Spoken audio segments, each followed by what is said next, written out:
This is 16-year-old Sarah.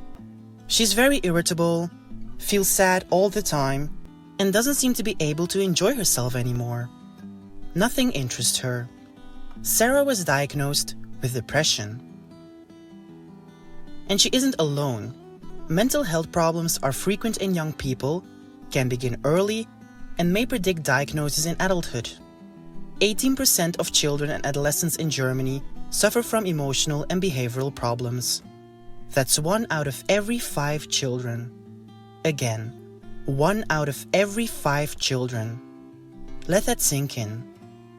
Concerning mood disorders, a 12-month prevalence rate of 10% was found.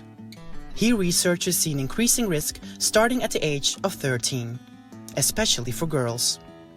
How did Sarah develop this depression? First, adolescents and children are confronted with different developmental tasks in the critical transition to adulthood.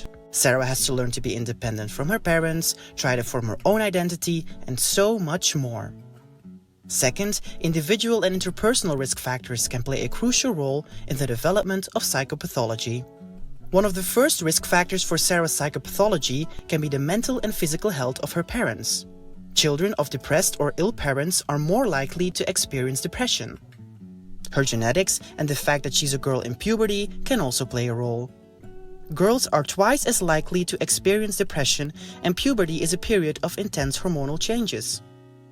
As if the struggle with acne wasn't difficult enough.